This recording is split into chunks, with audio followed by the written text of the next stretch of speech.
Pensa só. E se a lei fosse como uma máquina perfeita? A gente coloca um caso de um lado, gira uma manivela e do outro sai uma resposta certinha, justa e precisa. Parece um cenário ideal, não é mesmo? Pois bem, hoje a gente vai investigar por que essa ideia, a tal da máquina da lei, pode ser, na verdade, uma grande ilusão. E para fazer isso, vamos usar as lentes do pragmatismo jurídico.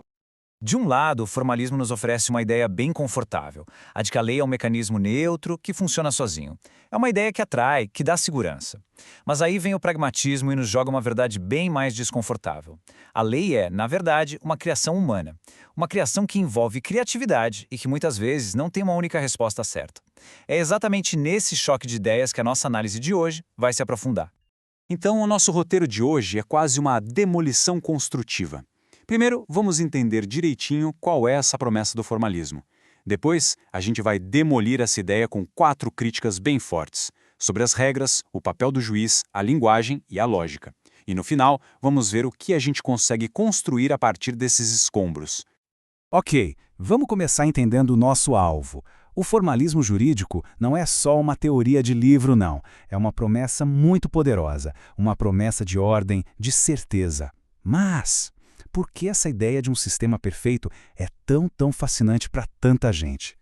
A promessa do formalismo, no fundo, é a de um mundo onde a lei é simples, confiável, totalmente previsível. Pensa nisso como apertar um botão numa máquina. Se a regra for aplicada do jeito certo, o resultado vai ser sempre o mesmo. Automático, quase científico. É uma promessa de ter um chão firme para pisar num mundo que é cheio de incertezas. E aqui que a gente começa a ver as primeiras rachaduras nessa base que parecia tão sólida. A primeira crítica do pragmatismo vai direto no coração da lei, as próprias regras. Vamos pegar um exemplo que parece a prova de balas, uma simples lei de trânsito. Se o formalismo estivesse certo, aplicar uma regra como essa deveria ser algo puramente mecânico, uma checagem simples e pronto. Só que, na prática, a coisa complica. A medição da velocidade. Tem margem de erro, certo? O contexto importa demais. Passar a 81 por hora na frente de uma escola é muito diferente de fazer isso numa estrada vazia. E a intenção do motorista, será que não faz diferença? E qual é a punição justa para cada caso? De repente, aquela regra que parecia tão simples se abre em um monte de decisões que dependem de julgamento humano. Olha só que interessante o que esse slide mostra. É o contraste perfeito.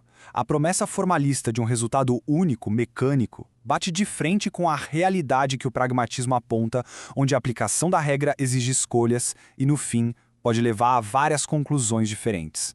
A tal máquina já começou a falhar. Agora vamos para a segunda crítica, e aqui a coisa fica ainda mais profunda, porque vamos olhar para a figura do juiz. O formalismo tenta nos convencer de que o juiz é só um aplicador da lei, um robô que segue instruções. Mas os pragmatistas dizem, isso é ficção. A liberdade de escolha do juiz sempre existiu. O que o formalismo fez foi só esconder essa liberdade, para criar uma aparência de que tudo é impessoal, controlado. E aqui está o pulo do gato. Para o formalismo, interpretar a lei é como uma descoberta. Imagina um arqueólogo. O significado já está lá, enterrado, só esperando para ser encontrado. O pragmatismo, por outro lado, vira essa lógica de cabeça para baixo. Interpretar a lei é um ato de criação. O juiz não encontra o significado. Ele constrói um significado para resolver aquele conflito específico. É mais como um poeta do que como um arqueólogo.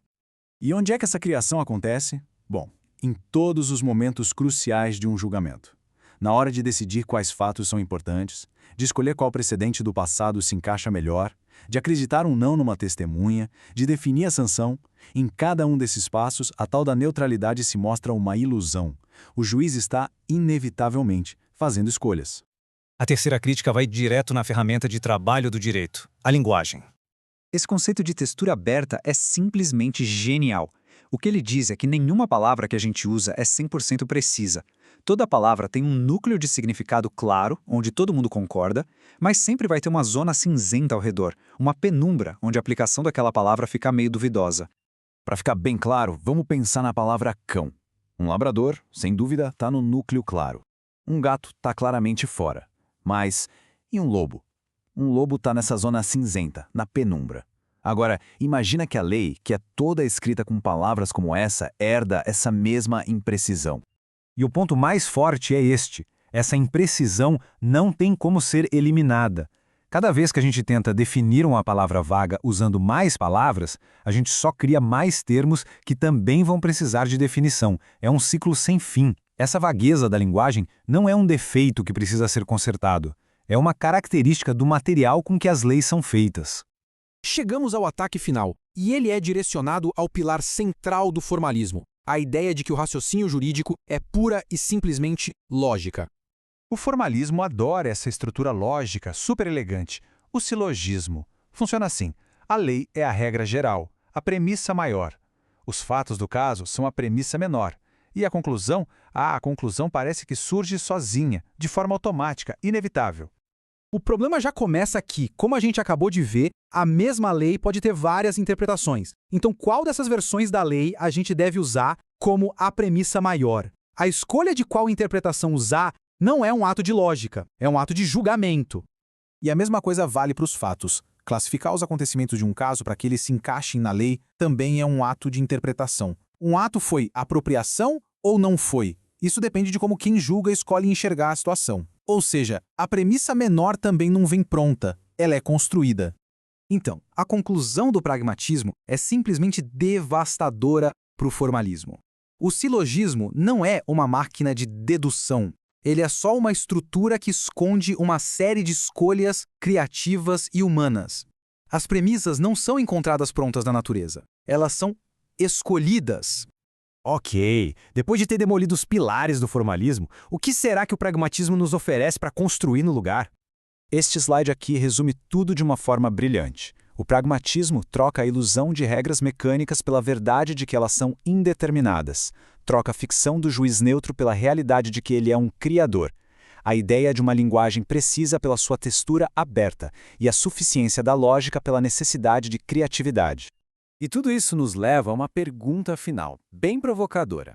Se a gente aceita que a lei não é uma máquina impessoal, mas sim uma criação humana moldada por escolhas, por valores, por criatividade, então a responsabilidade pelo resultado não pode mais ser jogada nas costas de uma lei abstrata. A responsabilidade recai sobre as pessoas que interpretam e criam essa lei. E essa é uma ideia com implicações gigantescas para a gente pensar a respeito.